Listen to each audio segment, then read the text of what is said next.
Hello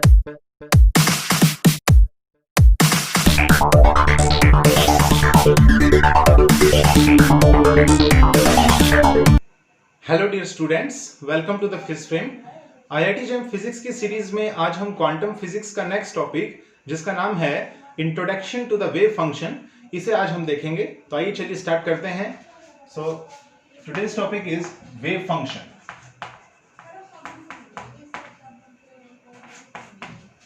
सो देखिए यहां पर वेव फंक्शन को हम डिनोट करते हैं साई से। जब मैंने स्टोडिंगर कैट एक्सपेरिमेंट आपको करवाया था उस टाइम पर मैंने कहा था कि मान लीजिए साई वन स्टेट वो स्टेट है जब कैट जो है जिस स्टेट के अंदर अलाइव है, और साई टू जो है ये वो स्टेट है जिसके अंदर जो कैट है वो क्या है, डेड पोजीशन पे है। अब अगर दोनों का कॉम्बिनेशन हम देखें then psi net is psi one plus psi two. ठीक है, ये जो वेव फंक्शन है ये कंप्लीट नहीं है, मतलब नॉर्मलाइज्ड नहीं है। सो इसको नॉर्मलाइज भी करना होता है, आगे जाके हम इसको देखेंगे। इसके साथ कांस्टेंट्स मल्टीप्लाई होते हैं C1 एंड सपोज कीजिए C2। ठीक है, सबसे पहले बात आती है कि वेव फंक्शन होता क्या है। वेव फंक्शन क्या है, जैसे मान लीजिए हमारे पास इलेक्ट्रोमैग्नेटिक वेव है। इलेक्ट्रोमैग्नेटिक वेव में जब वो ट्रेवल करती है इलेक्ट्रोमैग्नेटिक वेव, तो क्या चीज वेरी करती है, इलेक्ट्रिक और मैग्नेटिक फील्ड वेरी करता है। इस तरीके से साउंड वेव है, साउंड वेव में क्या चीज वेरी करता है, प्रेशर वेरी करता है। इसी तरीके से अगर कोई मैटर वेव है या डी ब्रोगली वेव है, ठीक है, तो उसके अंदर क्या वेरी करता है टाइम के साथ, उसमें जो है टाइम के साथ वेव फंक्शन जो है ये वेरी करता है। अब वेव फंक्शन का कोई फिजिकल सिग्निफिकेंस तो है नहीं, पर साई स्क्वायर जो है इसका फिजिकल सिग्निफिकेंस है। ठीक है, सो देखिए यहां एक क्वेश्चन से हम स्टार्ट करते हैं। वेव फंक्शन का थोड़ा सा इंट्रोडक्शन आपको बताते हैं। मान लीजिए एक 40 जो है स्टूडेंट्स की एक क्लास है, ठीक है, और मैं उस क्लास के अंदर जाता हूं और मैं ये पूछता हूं कि बताइए इस क्लास के अंदर 20 से 21 इस एज के बच्चे कितने हैं। ठीक है, सो आप कहेंगे सपोज कीजिए 5 हैं। अब 20 से 22 के बीच में कितने बच्चे हैं, तो आ जाते हैं मान लीजिए 10।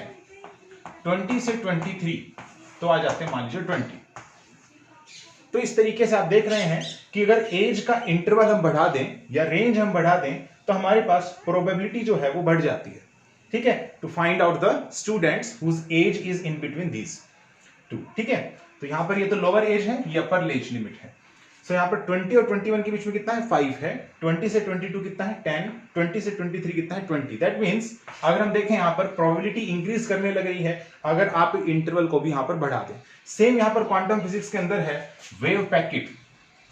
वेव पैकेट यानी कि अगर वेव पैकेट में अगर आप यहां पर रेंज को देखें, एक रेंज मतलब सपोज कीजिए वेव पैकेट x डायरेक्शन के अंदर ट्रैवल करने लग रही है, एक रेंज हम लेते हैं dx। ठीक है, रेंज क्या लेते हैं dx। तो इस तरीके से कोई मान लीजिए वेव पैकेट है हमारे पास, यहां पर इस तरीके से वेव पैकेट आपको पता है। वेव पैकेट क्या होता है, wave packet is the superposition of two different waves which have different angular frequency and different propagation constant. ठीक है, और इस डिफरेंस है ये बहुत स्लाइट होता है उस केस में। अब आप जानते हैं जब भी दो वेव्स का आप सुपर इंपोज करवाते हैं तो कंस्ट्रक्टिव इंटरफेरेंस हो सकता है या फिर डिस्ट्रक्टिव इंटरफेरेंस हो सकता है। कंस्ट्रक्टिव इंटरफेरेंस के केस में एम्पलीट्यूड जो होता है वेव का वो थोड़ा सा बढ़ जाता है। ठीक है, इट इज मच ग्रेटर। सो अगर एम्पलीट्यूड ज्यादा है दैट मीन्स प्रोबेबिलिटी भी वहां पर क्या है, ज्यादा है। Probability of finding the particle is more there.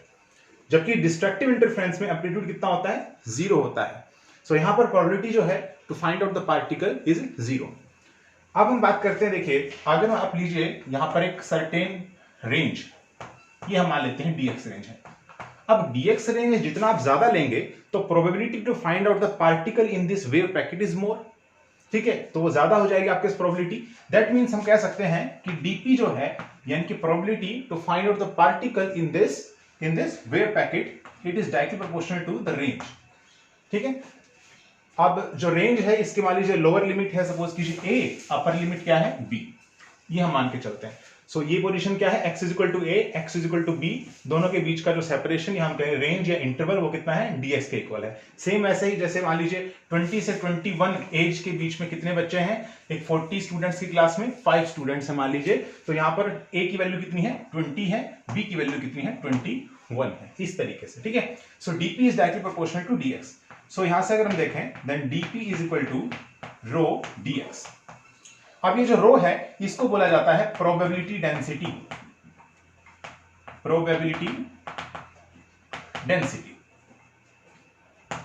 ये वैसे ही है जैसे इलेक्ट्रोस्टैटिक्स आपने पढ़ा था चार्ज डेंसिटी, वो भी डिफरेंट टाइप्स की होती हैं, linear charge density, surface charge density और वॉल्यूम चार्ज डेंसिटी। ये तो डिपेंड करता है कि डायमेंशन कैसा है उस बॉडी का जिसके ऊपर आपने चार्ज को क्या किया है, यूनिफॉर्मली डिस्ट्रीब्यूट किया है। ठीक है, सो यहां पर अगर हम देखें तो ये dx है, दैट मींस वन डायमेंशन है। ठीक है, सो वन डायमेंशन है, टू डायमेंशन भी हो सकता है, थ्री डायमेंशन भी हो सकता है, तो इसको हम बोलते हैं प्रोबेबिलिटी डेंसिटी, क्योंकि ये इसकी वैल्यू क्या है, dp/dx है।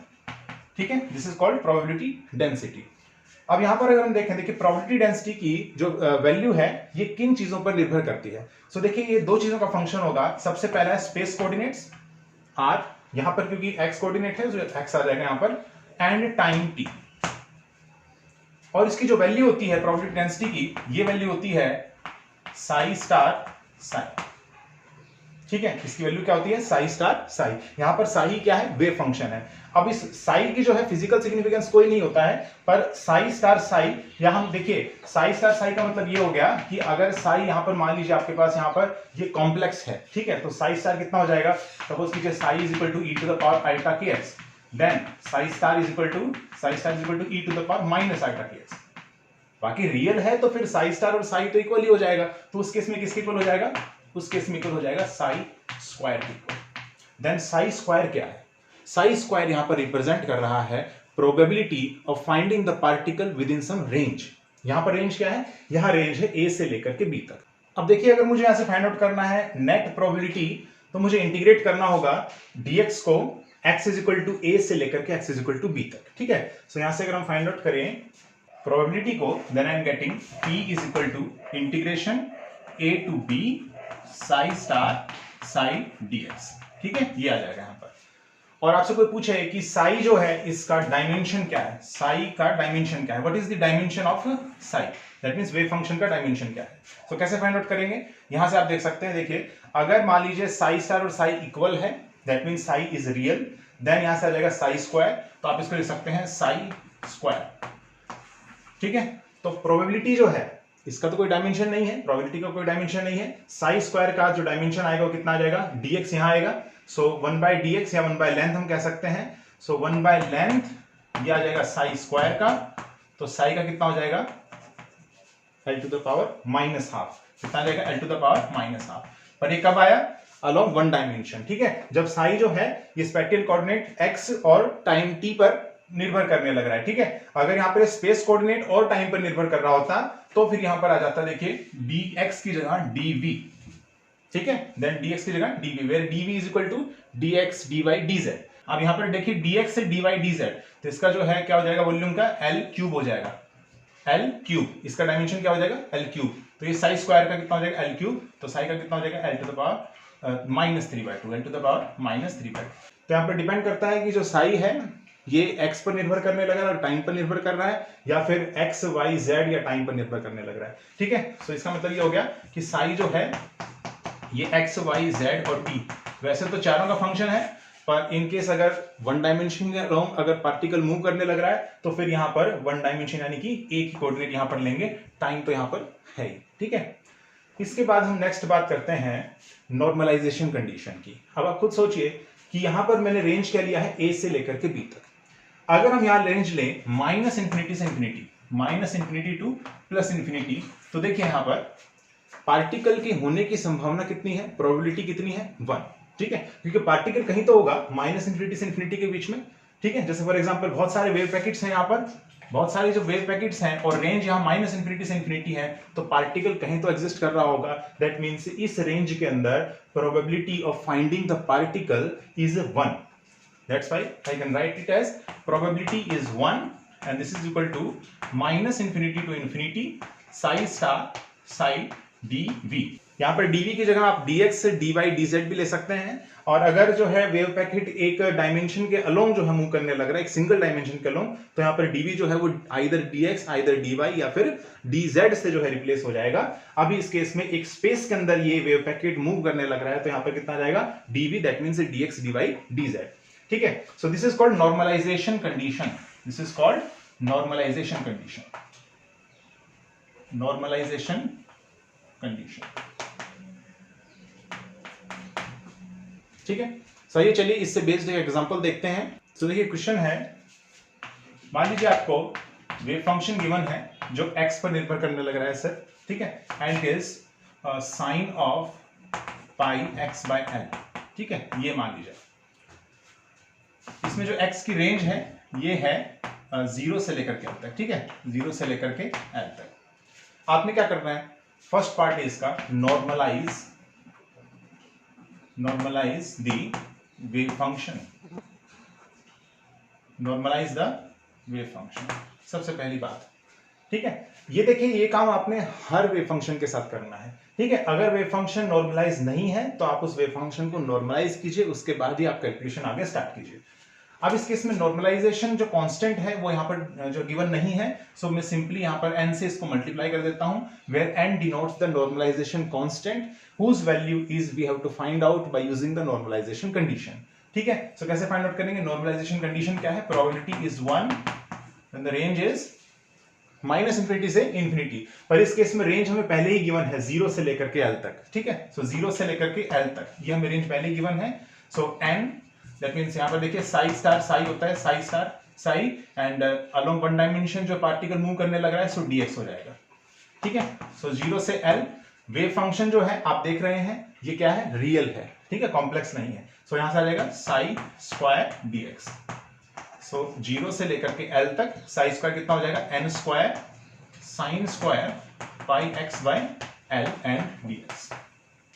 नाउ n स्क्वायर यहां से कांस्टेंट है और इसको आप बाहर ले सकते हैं 0 से लेकर के l तक, साइन स्क्वायर x, इसका फॉर्मूला क्या होता है, इसका फॉर्मूला है 1 minus cos of 2x, so 2 pi x by l divided by 2, ठीक है, इनटू में क्या है dx है, और यहां से आ जाएगा n स्क्वायर, इंटीग्रेशन करेंगे तो यहां से आ जाएगा x बाय 2 माइनस में cos 2 pi x by l, so इसका आ जाएगा sine of 2 pi x by l divided by 2 multiplied with by 2 pi by l, and the limit goes from 0 to l here, 0 to l here, ठीक है। तो यहां से आ जाएगा n स्क्वायर, अपर लिमिट पुट करेंगे l by 2, लोअर लिमिट करेंगे तो 0।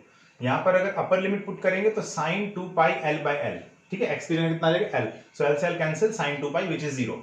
आल्सो लोअर लिमिट अगर पुट करेंगे तो sin 0 0, सो यहां से आ जाएगा एंड इसकी वैल्यू कितनी है 1 है, ठीक है। सो n स्क्वायर की वैल्यू कितनी आ गई, n स्क्वायर की वैल्यू आ गई 2 by l, that means n is equal to √2 by l, ठीक है। सो नॉर्मलाइजेशन कांस्टेंट की वैल्यू, ठीक है, नॉर्मलाइजेशन कंडीशन से फाइंड आउट हो गई है, इसकी वैल्यू कितनी है √2 बाय l, ठीक है।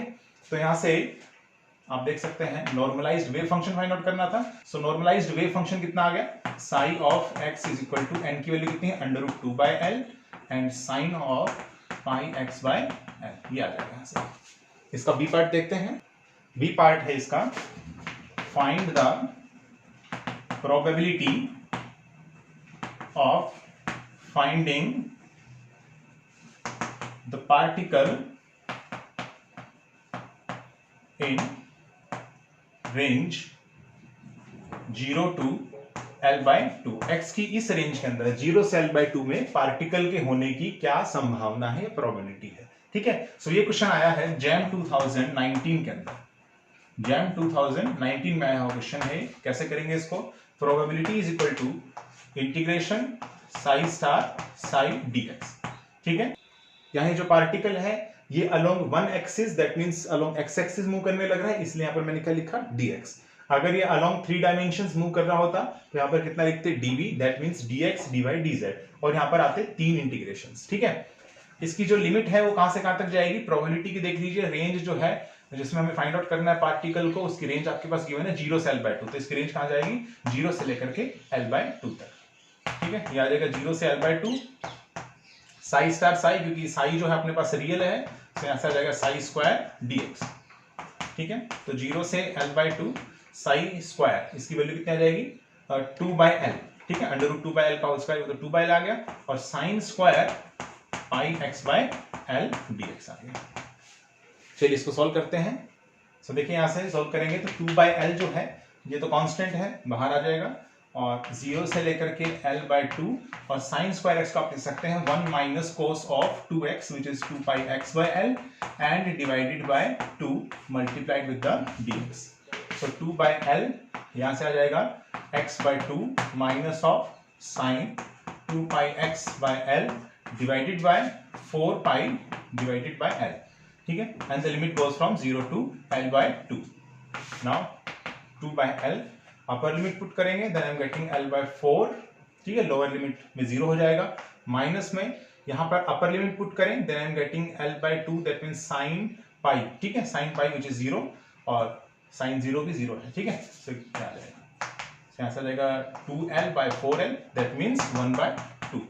इट मीन्स 50% प्रोबेबिलिटी है कि पार्टिकल जो है वो 0 से लेकर के L/2 तक एग्जिस्ट करेगा, ठीक है। सो इसको इस तरीके से हम प्रोसीड करेंगे। नेक्स्ट जो हम डिस्कस करेंगे वो है what are the physical conditions for a wave function to be physically acceptable. देखिए, सभी वेव फंक्शंस जो है वो क्वांटम फिजिक्स में फिजिकली एक्सेप्टेबल नहीं है।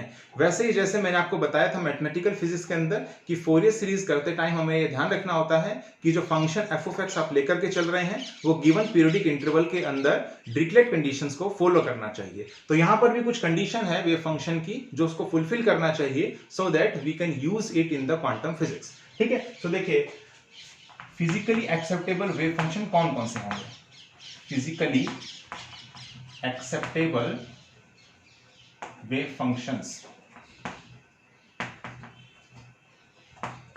सबसे पहली जो कंडीशन है वो ये है कि psi and d psi by dx, that means wave function and its first order derivative, this is continuous functions, these are the continuous functions,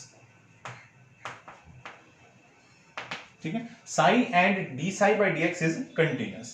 second जो है वो ये है psi and d psi by dx must be single value. Single value मतलब कि x के particular value के लिए psi और d psi by dx की एक सिंगल ही वैल्यू आनी चाहिए।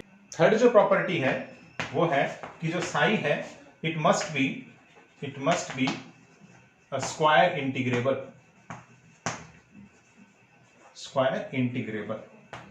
ठीक है। स्क्वायर इंटीग्रेबल कहने का मतलब -∞ से infinity psi star psi dx that must have a finite value, ठीक है। अब कुछ एग्जांपल्स देखते हैं। सो देखिए, फॉर एग्जांपल हमें पता करना है कि x⁴, ठीक है, psi ऑफ x आपको गिवन है x⁴, क्या ये क्वांटम फिजिक्स में फिजिकली एक्सेप्टेबल वेव फंक्शन है या नहीं है, ठीक है। सो कैसे पता करेंगे, सबसे पहली कंडीशन psi और d psi by dx, ठीक है, ये क्या होना चाहिए, कंटिन्यूअस होने चाहिए। दैट मींस देखिए यहाँ पर x⁴ और 4x3, अगर देखें तो दोनों ही जो है ये क्या है, कंटिन्यूअस फंक्शंस है, ठीक है, ये कहीं पर भी ब्रेक नहीं होंगे। दूसरी बात कि psi और d psi by dx, ठीक है, इन दोनों की जो वैल्यूज हैं x की पर्टिकुलर वैल्यू पे एक सिंगल वैल्यू आनी चाहिए, आपकी डबल वैल्यू नहीं आनी चाहिए, ठीक है। सो ऐसा भी हम देख सकते हैं यहाँ पर। थर्ड जो चीज है वो ये है स्क्वायर इंटीग्रेबल होना चाहिए। That means -∞ to ∞ psi star psi dx, इसकी वैल्यू फाइनाइट आनी चाहिए। तो चलिए देखते हैं, -∞ से इंफिनिटी, और यहाँ आ जाएगा x⁴ dx। So I am getting x⁵ by 5 -∞ to ∞, so I am getting actually infinity आ रहा है, ठीक है। So this is not a physically acceptable wave function. इसी तरीके से tan x है, तो क्या tan x एक फिजिकली एक्सेप्टेबल वेव फंक्शन है? नहीं।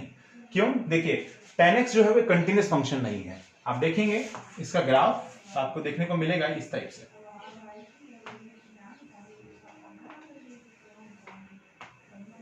तो इस जो वैल्यू है, ये वाली जो वैल्यू है, ठीक है, ये वाली जो वैल्यू है मतलब π/2 ± π/2 ±3 π/2 ±5 π/2, आप देख रहे हैं यहाँ पर tan x जो है वो क्या हो रहा है, डिसकंटिन्यूअस होने लगा है, ठीक है। यहाँ पर आप देख रहे हैं सडन ब्रेक है। ठीक है, कंटिन्यूस फंक्शन नहीं है like sine x cos x, ठीक है, इस तरीके से। सो यहाँ पर ये क्या है, एक डिसकंटिन्यूस फंक्शन है, इसलिए tan x जो है ये भी क्वांटम फिजिक्स के अंदर फिजिकली एक्सेप्टेबल वेव फंक्शन नहीं हो सकता है। एक और एग्जांपल देख लेते हैं जो फिजिकली एक्सेप्टेबल हो, ठीक है, जैसे e to the power minus x square by 2 ये ले लेते हैं, ठीक है, psi of x is equal to e to the power minus x square by 2। तो क्या ये फिजिकली एक्सेप्टेबल वेव फंक्शन है? सबसे पहली कंडीशन देखिए, यहाँ पर इसका हम ग्राफ देखें तो गॉसियन शेप्ड फंक्शन है, ठीक है, गॉसियन शेप्ड अगर फंक्शन है तो हम यहाँ पर कह सकते हैं this is a continuous function. दूसरी बात, x के पर्टिकुलर वैल्यू पे साई ऑफ x की एक सिंगल वैल्यू आने लग रही है, सो यहाँ पर ये सिंगल वैल्यूड भी है।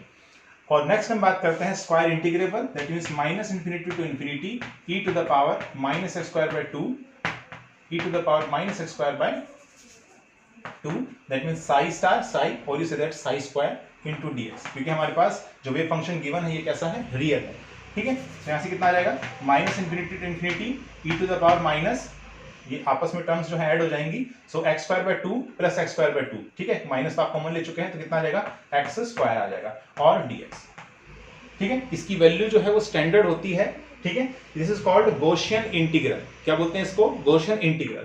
तो हम जानते हैं, देखिए इसकी वैल्यू क्या होती है, माइनस इंफिनिटी से इंफिनिटी, ध्यान रखेंगे e to the power minus a x square plus b x into d x. इसकी वैल्यू जो होती है वो होती है under root pi by a e to the power b square by 4a, ठीक है, ये स्टैंडर्ड रिजल्ट होता है, स्टैंडर्ड रिजल्ट। यहां पर अगर हम देखें तो e to the power minus x square है, कंपेयर करें उससे तो b की वैल्यू 0 है और a की वैल्यू कितनी है, 1 है, ठीक, इसको इससे कंपेयर करें तो सो यहां से आ जाएगा b की value 0, so e to the power 0 is 1 and under root pi by a, so a कितना है 1, सो इसकी वैल्यू कितना आ जाएगी अंडर रूट पाई, और अंडर रूट पाई जो है ये वैल्यू क्या है, फाइनाइट वैल्यू है, this is a finite value, ठीक है। दैट मींस यहां पर अगर हम देखें तो जो वेव फंक्शन है e to the power minus x square by 2, this is a physically acceptable wave function, ठीक है। नेक्स्ट हम बात करते हैं observables, operators, eigen functions and eigen values के बारे में। तो चलिए सबसे पहले हम देखते हैं observables.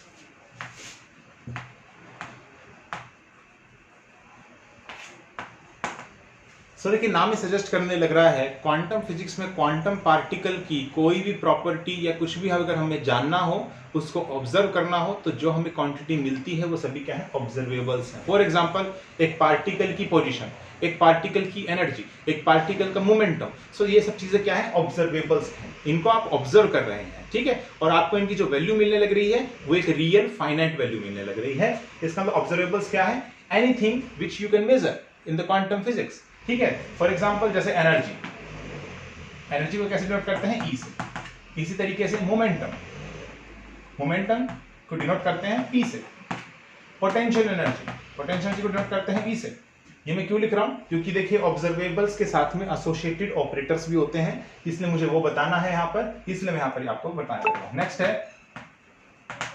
Hamiltonian, which represents the total energy of a system, ठीक है, that means kinetic energy plus में potential energy and its value is, it is denoted by h, ठीक है। इसके बाद नेक्स्ट है पोजीशन, ठीक है। इस तरीके से आप चलते चलिए, बहुत सारे हो सकते हैं, एंगुलर मोमेंटम है, चार्ज है, स्पिन है, मास है, बहुत चीजें हैं, इन सब चीजों को आप ऑब्जर्व कर सकते हो, ठीक है। जैसे इलेक्ट्रॉन है, इलेक्ट्रॉन का स्पिन है, इलेक्ट्रॉन का चार्ज है, ठीक है, और एंगुलर मोमेंटम है, मोमेंटम है, ये सब चीजें। सो अब यहाँ पर हम देखें तो ऑब्जर्वेबल्स, जो भी चीज आप ऑब्जर्व करने लग रहे हो, मेजरमेंट करने लग रहे हो, वो दो चीजों पर निर्भर करेगा, एक तो टाइम और दूसरा है मेजरिंग डिवाइस, यानी कि किस चीज से आप मेजर करने लग रहे हो, दूसरा है टाइम। हो सकता है टाइम के साथ में जो भी आप क्वांटिटी को ऑब्जर्व करने लग रहे हो वो टाइम के साथ में चेंज ना हो, या फिर हो भी सकती है, ठीक है। सो उसे हम कहते हैं वेरिएबल ऑब्जर्वेबल या फिर स्टैटिक ऑब्जर्वेबल, ठीक है। तो जैसे फॉर एग्जांपल जैसे स्पिन की बात करता हूँ, स्पिन या चार्ज की बात करता हूँ, ठीक है, आप इलेक्ट्रॉन का चार्ज मेजर करते हैं, इलेक्ट्रॉन का स्पिन मेजर करते हैं, क्या वो टाइम के साथ चेंज हो रहा होता है, नहीं। स्पिन अगर उसका हाफ है तो हाफ है, इलेक्ट्रॉन का अगर चार्ज है तो 1.6 × 10⁻⁻19 कूलम है तो फिक्स है। तो ये जो ऑब्जर्वेबल क्वांटिटीज हैं ये वेरी नहीं करती हैं। लेकिन अगर हम बात करें जैसे एनर्जी है, मोमेंटम है, ठीक है, सो ये सब क्वांटिटीज जो है ये टाइम के साथ में क्या करती हैं, वेरी करती हैं। सो ये जो ऑब्जर्वेबल्स हैं ये कैसे हैं, वेरिएबल ऑब्जर्वेबल्स हैं। अब हर एक ऑब्जर्वेबल के साथ में एक ऑपरेटर एसोसिएटेड होता है। क्या होता है, ऑपरेटर एसोसिएटेड, ऑपरेटर, ठीक है। मैंने क्या कहा, हर एक ऑब्जर्वेबल के साथ एक ऑपरेटर एसोसिएटेड होता है, ठीक है। जैसे फॉर एग्जांपल एनर्जी है, एनर्जी का ऑपरेटर क्या होता है? एनर्जी का ऑपरेटर होता है iota h cut del by del t. Momentum इसका होता है minus iota h cut del. ये 3 डायमेंशन में लिख दिया मैंने, ठीक है। This is called del operator. आपने पढ़ा होगा मैथमेटिकल फिजिक्स में मैंने करवाया था। डेल की जो वैल्यू होती है वो क्या होती है? I cap del by del x, J cap del by del y, और इसी तरीके से K cap del by del z. Potential energy V है, सो V ही होगा यहाँ पर। हैमिल्टोनियन है, इसके साथ एसोसिएटेड ऑपरेटर होता है minus H cut square by 2m, ठीक है, और डेल स्क्वायर प्लस में V। ये तो काइनेटिक एनर्जी हो गया, और ये क्या हो गया? Potential energy V। फिर पोजीशन है, पोजीशन भी R हो गया। इस तरीके से काफी सारी हो सकती हैं, ठीक है। सो ऑपरेटर्स एसोसिएटेड होते हैं हर एक ऑब्जर्वेबल के साथ में। इनका काम क्या होता है? नेक्स्ट बात आती है। अच्छा, यहाँ पर डेल स्क्वायर क्या है? डेल स्क्वायर मैथमेटिकल फिजिक्स में आपने पढ़ा होगा, इसकी वैल्यू क्या होती है? Del square by del x square, del square by del y square, del square by del z square, इस तरीके से, ठीक है। आप इसकी वैल्यू देख सकते हैं, इसकी वैल्यू होती है डेल डॉट डेल, ठीक है, डेल डॉट डेल बी, या कुछ भी हो सकता है। फंक्शन बात कर रहा हूं जिसमें एक फंक्शन कुछ भी हो सकता है, ठीक है। तो इसकी वैल्यू कितनी आती है? Del square. इसको बोलते हैं लैप्लेशियन ऑपरेटर। क्या बोलते हैं? Laplacian operator. ये आपने पढ़ा होगा वेक्टर कैलकुलस के अंदर, मैंने करवा भी रखा है, ठीक है। अब नेक्स्ट हम बात करते हैं कि ऑपरेटर्स जो है इसका यूज क्या है। सो देखिए, ये एक मैथमेटिकल टूल होता है जिसकी सहायता से आप एक फंक्शन को जब आप उसके ऊपर ऑपरेट करते हो, सो वो फंक्शन जो है उसको चेंज कर देता है। फॉर एग्जाम्पल, जैसे आपने ordinary differential equation mathematical physics के अंदर पढ़ा होगा। सो ऑर्डिनरी डिफरेंशियल इक्वेशन में आप यूज करते होंगे डी बाई डी एक्स को कैपिटल डी से करते थे student. This is called differential operator. जैसे फॉर एग्जांपल, आपके पास एक फंक्शन है ना, फंक्शन साइन एक्स मान लीजिए आपके पास गिवन है। साइन एक्स फंक्शन पर यहां पर आपने किसको ऑपरेट करना है? डिफरेंशियल ऑपरेटर को ऑपरेट करना है। तो कितना आ जाएगा? यहां से आ जाएगा D F of x, that means D by D x of sine x. So sine x change हो जाएगा, कितना हो जाएगा? Cos x. Sine x function cos x हो गया है। तो डिफरेंशियल ऑपरेटर या फिर किसी भी तरीके का ऑपरेटर है, उसका काम क्या होता है? उसका काम है कि एक फंक्शन से दूसरे फंक्शन में वो चेंज कर देता है, ठीक है। अब ऑपरेटर्स के बाद में देखिए नेक्स्ट जो बात करते हैं हम, वो है आइगन वैल्यूज, आइगन फंक्शंस। देखिए और भी काफी टाइप्स के होते हैं। लीनियर ऑपरेटर भी है, प्रोजेक्शन ऑपरेटर भी है, हर्मिशियन ऑपरेटर भी है, ठीक है। बहुत सारे टाइप्स अलग भी होते हैं, तो उनको भी आप जो है देख सकते हैं यहाँ से। फॉर एग्जांपल, जैसे लीनियर ऑपरेटर है, सो सी of a1 psi1 plus a2 psi2, ठीक है, ये लीनियर ऑपरेटर होता है। सो लीनियर ऑपरेटर में क्या हो जाता है? सी a1 psi1 प्लस सी a2 psi2, इस तरीके से आता है, ठीक है। सो इस तरीके से आप लीनियर ऑपरेटर, प्रोजेक्शन ऑपरेटर इसमें काफी पढ़ सकते हैं। नेक्स्ट थिंग इज दैट कि अगर मान लीजिए आपने एक्सपेक्टेशन वैल्यू या एवरेज वैल्यू आपने फाइंड आउट करनी है किसी भी ऑब्जर्वेबल की, तो उसकी क्या वैल्यू होती है? फॉर एग्जांपल, जैसे ए है, इसका एक्सपेक्टेशन वैल्यू या फिर हम कहें एवरेज वैल्यू, इसको इस तरीके से डिनोट किया जाता है, ठीक है। ए यहां पर क्या है? ए यहां पर है कोई भी ऑब्जर्वेबल, ठीक है। जैसे पोजीशन जो है, मीन पोजीशन आपने फाइंड आउट करनी है, या फिर expectation value in the position आपने फाइंड आउट करनी है। सो उसका फॉर्मूला क्या होता है? इसका फॉर्मूला होता है minus infinity to infinity psi star a psi d x divided by minus infinity to infinity psi star psi d x. ध्यान रखेंगे, इसकी वैल्यू 1 लेनी है अगर आपके पास वेव फंक्शन साई पहले से ही नॉर्मलाइज्ड है। आपके पास क्वेश्चन के अंदर जो गिवन होगा वेव फंक्शन, वो पहले से अगर नॉर्मलाइज्ड है, तो इसकी वैल्यू कितनी लेनी है? आपने 1 ले लेनी है, क्योंकि मैं जानता हूं इसकी वैल्यू नॉर्मलाइज्ड फंक्शन अगर आपके पास गिवन है तो कितनी होती है? 1 होती है, ठीक है। अगर नॉर्मलाइज्ड नहीं है वेव फंक्शन, तो फिर आपने इसको कैलकुलेट करना होगा इन द डिनोमिनेटर, ठीक है। तो ये वैल्यू होती है एक्सपेक्टेशन वैल्यू की ऑफ एनी ऑब्जर्वेबल, ठीक है। नेक्स्ट हम बात करते हैं eigen value and eigen function. Eigen value and eigen function ये सेम है जैसे हमने मैथमेटिकल फिजिक्स के अंदर देखा था, मैट्रिक्स वाले चैप्टर में मैंने करवाया भी था। आइगन वैल्यू इक्वेशन होती है ax equal to lambda x. यहां पर लैम्डा जो है वो आइगन वैल्यू है, x यहां पर आइगन वेक्टर है, a यहां पर गिवन मैट्रिक्स है, ठीक है। सेम यहां पर क्वांटम फिजिक्स के अंदर इस इक्वेशन को थोड़ा सा मॉडिफाई कर दिया जाता है। यहां पर आ जाता है, एक एग्जांपल के लिए लेता हूं मैं, h psi n is equal to e psi, ठीक है। एक एग्जांपल के लिए मैंने लिया है। यहां पर x जो है, x जो क्या था? आइगन वेक्टर था मैथमेटिकल फिजिक्स के अंदर, क्वांटम फिजिक्स में इसके कोरस्पॉन्डिंग यहाँ जो साई है इसको बोला जाता है आइगन फंक्शन। लैम्डा जो यहाँ पर आइगन वैल्यू था, यहाँ पर ई जो है ये भी आइगन वैल्यू ही है। किसकी? इस हैमिल्टोनियन ऑपरेटर की। ठीक है, ये हैमिल्टोनियन है। ठीक है, सो हैमिल्टोनियन इसकी। अगर आप हैमिल्टोनियन ऑपरेटर को आप ऑपरेट करते हैं वेव फंक्शन साई पर, तो आपको कोरस्पॉन्डिंगली वही वेव फंक्शन वापस मिल जाता है with some constant which is called eigen value. ठीक है, और देखिए जो भी ऑपरेटर होता है जब भी इसको रिप्रेजेंट करना होता है तो ऊपर आप कैप जरूर लगाइएगा। जैसे यहाँ पर एच के ऊपर मैंने क्या लगा दिया? कैप लगा दिया। ठीक है, इसी तरीके से पोजीशन ऑपरेटर आर। ठीक है, इसी तरीके से मोमेंटम ऑपरेटर, इसकी वैल्यू क्या होती है? मैंने बताया था minus iota h cut del. अगर मान लीजिए ये तो 3 डायमेंशन में हो गया, अगर 1 डायमेंशन में फाइंड आउट करना है तो इसकी वैल्यू कितनी होगी? Minus iota h cut del by del x. ठीक है, इस तरीके से ये होगा एक्स कंपोनेंट। ठीक है, इस तरीके से। अब एक एग्जांपल जैसे देख लेते हैं, क्या साइन एक्स जो है, ये क्वेश्चन है, जैसे साइन एक्स है, क्या वो D square by D x इस ऑपरेटर का आइगन फंक्शन है? अगर है तो eigen value corresponding find out कीजिए। क्वेश्चन क्या है? क्या sine x D square by D x square इस ऑपरेटर का क्या ये आइगन फंक्शन है? अगर है तो फिर eigen value correspondingly find out कीजिए। तो कैसे फाइंड आउट करेंगे? देखिए, इस ऑपरेटर को आप इस गिवन वेव फंक्शन पर ऑपरेट कीजिए। तो ऑपरेट करते हैं तो D square by D x square और साइन एक्स आ जाएगा। ठीक है, तो इसकी वैल्यू कितनी आ जाएगी? फर्स्ट टाइम डेरिवेटिव करेंगे तो साइन एक्स का हो जाएगा cos x, second time derivative करेंगे विद रिस्पेक्ट टू एक्स तो कितना आ जाएगा? Minus sine x. क्या आ जाएगा? Minus sine x. ठीक है, क्या ये इक्वेशन और ये इक्वेशन इसी सेम फॉर्म की नहीं है क्या? देखिए यहाँ पर e की वैल्यू कितनी है? -1, साइन n की वैल्यू कितनी है? साइन x, और h जो हैमिल्टोनियन ऑपरेटर हम यहाँ यूज कर रहे थे, यहाँ पर क्या है? D square by D x square operator है। तो ये जो इक्वेशन है और ये इक्वेशन ये सेम है।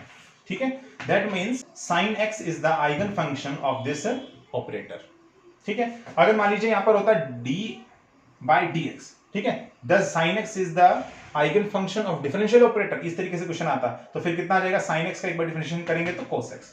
तो आप देख रहे हैं ये इक्वेशन और ये इक्वेशन कंपेयर नहीं हो रही है, तो हम कह देंगे कि simply sin x is not an eigen function of a differential operator. ठीक है, अब यहाँ पर क्योंकि ये D square by D x square है और ये आइगन फंक्शन है इसका, तो यहाँ पर आइगन वैल्यू करस्पॉन्डिंग कितना है आप कंपेयर कीजिए तो कितना आ जाएगा? -1। सो -1 is the corresponding eigen value.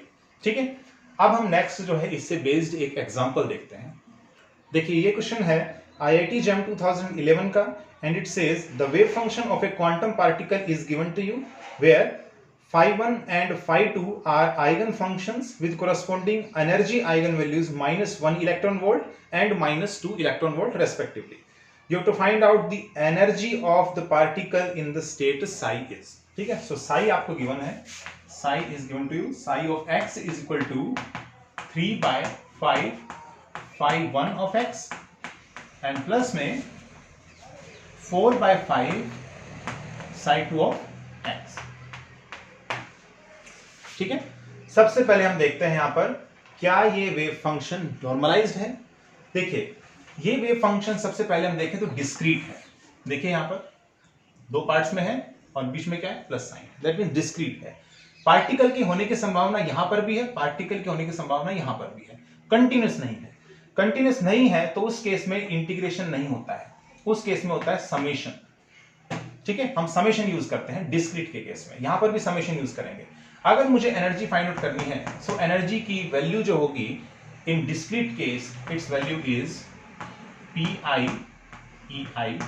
ठीक है, ये हो जाएगी पी आई सच दैट ये फॉर्मूला तभी यूज करना है आपने जब यहां पर ये गिवन वेव फंक्शन नॉर्मलाइज्ड होगा। ठीक है, सबसे पहले नॉर्मलाइज कीजिए, उसके बाद में आप ये वाला फॉर्मूला अडॉप्ट कीजिए। अगर यहां पर ये वेव फंक्शन कंटिन्यूस होता, डिस्क्रीट नहीं होता, तो उस केस में फॉर्मूला मैंने क्या बता रखा है? The energy is -∞ to ∞ psi star energy E and psi dx divided by -∞ to ∞ psi star psi dx। ठीक है, ये आ जाएगा यहां से। अब चलिए यहां पर ये फॉर्मूला तो यूज करेंगे नहीं। ठीक है, और ध्यान देना है ये जो डिनोमिनेटर है इसकी वैल्यू 1 हो जाएगी अगर आपके पास पहले से ही वेव फंक्शन नॉर्मलाइज दिया हुआ है तो। ठीक है, नॉर्मलाइज नहीं दिया है तो फिर इसकी वैल्यू आपने यहां पर फाइंड आउट करके वैल्यू पुट करनी होगी। ठीक है, अब डिस्क्रीट केस है, ये चीज हम फॉर्मूला यूज करेंगे। तो पार्टिकल के phi1 स्टेट के अंदर होने की क्या प्रोबेबिलिटी है। यहां पर ये जो चीज है 3/5 ये डिनोट करता है एम्पलीट्यूड, तो प्रोबेबिलिटी कितना हो जाएगा, प्रोबेबिलिटी इज 3/5 का होल स्क्वायर, दैट मींस 9/25। ठीक है, 9/25 प्रोबेबिलिटी है पार्टिकल के phi1 स्टेट में होने के लिए। नेक्स्ट हम बात करते हैं phi2, तो phi2 के अंदर पार्टिकल के होने की क्या प्रोबेबिलिटी है, 4/5 का whole square, that means 16/25। Probability दोनों का अगर हम सम करें तो अपने पास कितना आ जाएगा, 9/25 plus 16/25, that means 25/25, it means 1 आ रहा है। इसका मतलब हमारे पास में ये जो गिवन वेव फंक्शन है ये पहले से ही नॉर्मलाइज्ड है। ठीक है, पहले से ही क्या है, नॉर्मलाइज है, 1 आने लग रहा है। डिस्क्रीट के केस में ऐसे आपने चेक करना है। ठीक है, अब नेक्स्ट यहां पर यह आ जाता है, ये फॉर्मूला आपने यूज करना है अगर आपने एनर्जी फाइंड आउट करनी है of the particle in Sai state. ठीक है, इससे आ जाएगा एनर्जी इज इक्वल टू, आप देख रहे हैं यहाँ पर आई रन करेगा कहां से कहां तक, क्योंकि दो स्टेट्स हैं तो i is equal to 1 2 2, i is equal to 1 2 2, तो कितना आ जाएगा P1 E1 plus P2 E2। अब P1 जो है उसकी वैल्यू कितनी है, 9/25, और अगर पार्टिकल phi1 स्टेट में होता है तो उसकी कोरस्पॉन्डिंग एनर्जी कितनी होती है, तो उसकी कोरस्पॉन्डिंग एनर्जी है, energy eigen value -1 electron volt, so -1 electron volt, plus में P2 इसकी वैल्यू कितनी है, 16/25। अगर पार्टिकल phi2 स्टेट में होता है तो उसकी एनर्जी आइगन वैल्यू कितनी है, वो है -2 electron volt, -2 electron volt, that means 25 LCM and -9 -32, that means -41 divided by 25 electron volt. This is the total energy of the particle when it is in both states exist simultaneously. ठीक है, वही पूछ रहा है आपसे। ठीक है, psi of x, इसके अंदर प्रोबेबिलिटी जो है वो कितनी है, 1 है। ठीक है, phi1 के अंदर कितनी प्रोबेबिलिटी है पार्टिकल के होने की, 9/25, इसके अंदर 16/25। इसके अंदर अगर पार्टिकल एग्जिस्ट करता है तो उसकी एनर्जी आइगन वैल्यू कितनी है, -1 इलेक्ट्रॉन वोल्ट, इसके अंदर अगर है तो -2 इलेक्ट्रॉन वोल्ट, और अगर पार्टिकल इन दोनों के कॉम्बिनेशन में है तो आंसर -3 वोल्ट नहीं आएगा, आंसर कितना आएगा, -41 divided by 25 electron volt. This is the energy of the particle in this state. ठीक है, अब नेक्स्ट हम करेंगे स्क्रोडिंगर वेव इक्वेशन, वो टाइम इंडिपेंडेंट भी हो सकती है, टाइम डिपेंडेंट भी। ठीक है, इसके बाद में हम प्रोसीड करेंगे 1 डायमेंशनल बॉक्स की तरफ। सो आज के लिए सिर्फ इतना ही। अगर आपको ये वीडियो पसंद आई है तो आप इसे लाइक कीजिए, कमेंट कीजिए, शेयर कीजिए और चैनल को सब्सक्राइब कीजिए। Thank you.